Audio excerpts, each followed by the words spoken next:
मैं नवल किशोर, न्यूरोथेरेपिस्ट। आज लोगों को आईबीएस की समस्या बहुत हो रही है। आईबीएस क्या है? Irritable bubble syndrome. इसका कारण क्या है, इसका निवारण क्या है, क्या लक्षण है, इस वीडियो में बताऊंगा।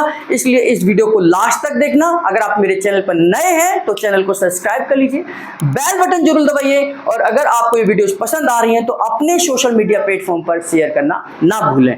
आइए हम बात कर रहे हैं आईबीएस को लेकर। आईबीएस इरिटेबल बबल सिंड्रोम है, यानी कि आपकी लार्ज इंटेस्टाइन इरिटेट हो गई है आपके कारणों की वजह से, आपके डिप्रेशन की वजह से, आपके फाइनेंशियल लॉस की वजह से, आपके स्ट्रेस में जाने से, आपके कुछ ऐसी एक्टिविटीज कर रहे हैं जिससे कि आपका बायोलॉजिकल क्लॉक बिगड़ चुका है, आपका खाने का तरीका सही नहीं है, आपके टाइमिंग सही नहीं है, आप जो खाना खा रहे हैं वो गड़बड़ खा रहे हैं, या आपकी फिजिकल एक्टिविटीज जरूरत से ज्यादा हो रही है, आप बॉडी को रेस्ट नहीं दे रहे हैं। तो इस तरह की कोई भी आप चीजें कर रहे हैं, आप बहुत लंबे समय से डिप्रेशन में हैं, आप बहुत सोचते हैं, आप बहुत स्ट्रेस में रहते हैं, परिवार में बहुत नेगेटिव माहौल है, ये सब कारण हो सकते हैं आपके आईबीएस को लेकर। आईबीएस दो तरीके का होता है, आईबीएस सी, आईबीएस डी।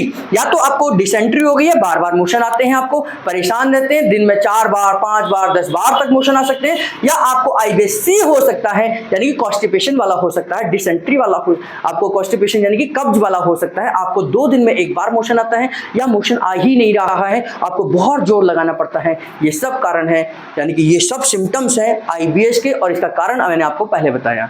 कहाँ होगा, कैसे होगा, इसको थोड़ा सा आप समझ लीजिए। आइए देखते हैं। देखिए, हम बात करें आईबीएस को लेकर, तो यहां से आप ये देखिए, ये इनकी लार्ज इंटेस्टाइन है, ये इनकी लार्ज इंटेस्टाइन है। इस तरीके से आप ये समझ रहे हैं, ये लार्ज इंटेस्टाइन का मैं डायग्राम बना रहा हूँ इस तरीके से, और ये हमारा मोशन भी इसी तरीके से आता है।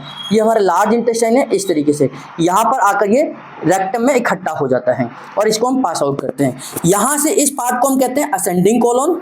ये हमारा असेंडिंग कोलोन है, ये हमारा ट्रांसवर्स कोलोन है, ये हमारा डिसेंडिंग कोलोन है, और ये हमारा सिग्मोइड कोलोन है जो यहाँ पर मुड़ा है, और इसके बाद ये रेक्टम है जहाँ पर मोशन इकट्ठा होता है।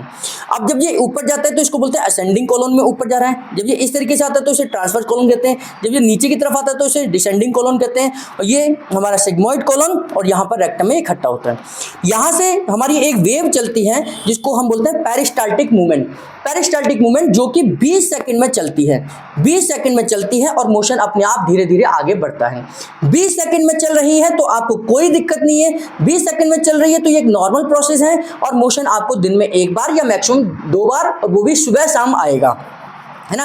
अगर ये लेट चल रही है, स्लो चल रही है, तो स्लो चलने पर ये 40 सेकंड में चल रही है, हर 40 सेकंड बाद चल रही है, तो ये मोशन वहाँ यहाँ तक पहुँचने में टाइम लेगा, और इसको हम बोलेंगे आईबीएस सी, यानी कि आईबीएस है लेकिन कॉन्स्टिपेशन वाला है, क्योंकि ये 40 सेकंड में एक वेव चल रही है जो कि 20 सेकंड में चलनी चाहिए थी। 20 सेकंड वाली वेव अगर 40 सेकंड में चल रही है तो स्वाभाविक है कि यहाँ की दूरी को तय करने में इनको ज़्यादा समय लगेगा, और मोशन आपको अब 48 घंटे में आएगा। अगर जो 20 सेकंड वाली वेव है हर 10 सेकंड में आ रही है, हर 10 सेकंड में आ रही है, हर 10 सेकंड में आ रही है, तो आपका ये जो टाइमिंग यहाँ लगने वाला है अब ये आधा हो जाएगा। तो यानी कि सुबह शाम आने वाला मोशन अब आपको सुबह भी आएगा, दोपहर में भी आएगा, शाम को भी आएगा, रात को भी आएगा। अब दिन में 4 बार मोशन आ रहा है। अगर ये 10 सेकंड रह जाए तो ये 4 बार है, 5 सेकंड में आ जाए तो ये और तेज हो जाएगी। तो बस आपकी पेरिस्टाल्टिक मूवमेंट को ही हम ये बोलते हैं आईबीएस है। अब आईबीएस सी है, आईबीएस डी है, इसके ऊपर ध्यान करना। अगर आपको आईबीएस डी है, यानी कि आपको डिसेंट्री वाला है, यानी कि लूज मोशन वाला है, आईबीएस डी है, तो हमें इसको रोकने की जरूरत है। तो यहाँ से हम उल्टा क्या करेंगे, यहाँ से क्लॉकवाइज करते हुए पीछे की तरफ, ऊपर की तरफ जाएंगे। यहाँ से हमने ऊपर की तरफ जाना है। जैसे जैसे मेरा मोशन आगे आ रहा था, हमने केवल विपरीत दिशा में, यानी कि उसी डायरेक्शन में जहाँ से आ रहा था, हम उल्टा क्लॉकवाइज करते हुए, यानी कि ऐसे करते हुए, क्लॉकवाइज एंटी क्लॉकवाइज करते हुए यहाँ तक आ जाएंगे। दोबारा से देखेंगे, इसको 3 राउंड करेंगे। यहाँ से क्लॉकवाइज या एंटी क्लॉकवाइज करते हुए, एंटी क्लॉकवाइज करते हुए, एंटी क्लॉकवाइज करते हुए, एंटी क्लॉकवाइज करते हुए यहाँ तक आ जाएंगे। तीसरी बार फिर से करेंगे।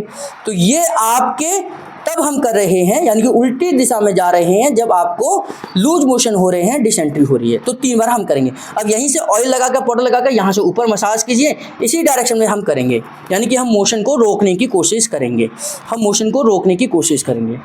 अगर आपको कॉन्स्टिपेशन वाला आईबीएस है, यानी कि आईबीएस सी है, तो उस समय पर हम इसी डायरेक्शन में जैसे मोशन आ रहा है हमने स्टिमुलेट करना है, इस तरीके से, इस तरीके से, इस तरीके से। ये क्लॉकवाइज करना है, पहले हम एंटी क्लॉकवाइज कर रहे थे, अब हम ऐसे घुमाएंगे जैसे घड़ी की सुई घूमती है, इस तरीके से, इस तरीके से, इस तरीके से, इस तरीके से, है ना। तो ये हमने IBS-C में करना है, कॉन्स्टिपेशन में करना है।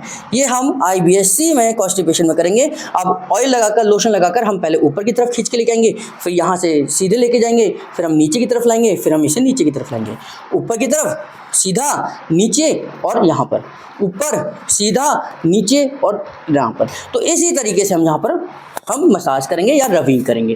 तो ये है IBS-C का इलाज और पहले था IBS-D का इलाज। तो इस तरीके से हमने ये ध्यान करना है कि हम IBS-D और C का इलाज कर सकते हैं। एक न्यूरोथेरेपिस्ट और क्या करेगा इसमें, आइए समझाता हूँ। अब ये चीज जो होम रेमेडीज के तौर पर मैंने आपको बताई है कि IBS-C में क्या करना है, IBS-D में क्या करना है, छोटा सा और आपको समझा देता हूं कि क्या हमें खाने का परहेज करना है, क्या हमें को ध्यान रखना है। IBS-D है यानी कि डिसेंट्री वाला है, तो आपको ईसब घोल की भूसी को चावल के साथ मिक्स कर यानी कि चावल को उबाल लीजिए, 1 कटोरी चावल लीजिए, 1 कटोरी छोटी सी ईसब घोल की भूसी लीजिए और दोनों को मिक्स करिए, उसको खाइए, सुबह और शाम खाइए। धीरे धीरे आप देखेंगे कि आपको जो मोशन बार बार आ रहे हैं वो धीरे धीरे रुक जाएंगे। अगर आपको कॉन्स्टिपेशन वाला है तो आपको जो भी दाल सब्जी आप सलाद खा रहे हैं उसको छिलके के साथ खाइए, छिलके के साथ खाइए, आपका कॉन्स्टिपेशन ठीक हो जाएगा, कॉन्स्टिपेशन ठीक हो जाएगा। एक न्यूरोथेरेपिस्ट क्या करेगा इस कंडीशन में, अगर आपको लूज मोशन है तो उल्टा नॉर्मल देगा और अगर आपको कॉन्स्टिपेशन है तो सीधा टॉप फिंगर देगा, यानी सीधा टॉप फिंगर सीधा नॉर्मल, और लूज मोशन है तो उल्टा टॉप फिंगर उल्टा नॉर्मल। तो सीधा टॉप फिंगर सीधा नॉर्मल, उल्टा टॉप फिंगर उल्टा नॉर्मल। अगर नॉर्मल है, कॉन्स्टिपेशन है को ठीक करना है तो सीधा टॉप फिंगर सीधा नॉर्मल, और लूज मोशन को ठीक करना है तो उल्टा टॉप फिंगर उल्टा नॉर्मल। और साथ में आपको प्योर न्यूरोट्रांसमीटर फार्मूला देना है, क्योंकि प्योर न्यूरोट्रांसमीटर फार्मूला न्यूरोट्रांसमीटर्स को स्टिमुलेट करता है जो कि आपकी पेरिस्टाल्टिक मूवमेंट को कंट्रोल करते हैं, जिससे कि आपकी पेरिस्टाल्टिक मूवमेंट सही समय पर हो, सही डायरेक्शन में हो और सही अंतराल पर हो, जिससे कि आपकी IBS परमानेंट ठीक हो जाए। अगर आप अपने आप को डायग्नोज कराना चाहते हैं तो किसी भी सोशल मीडिया प्लेटफॉर्म पर #नवल सर लिख दीजिए, हमारे साथ जुड़ जाइए। हम आपकी बॉडी को चेक कर डायग्नोज कर बता देंगे कि आपको IBS-C है, IBS-D है, नाभि है, नले है, कोड़ी की समस्या है। इस तरीके से आप सबका बहुत बहुत धन्यवाद।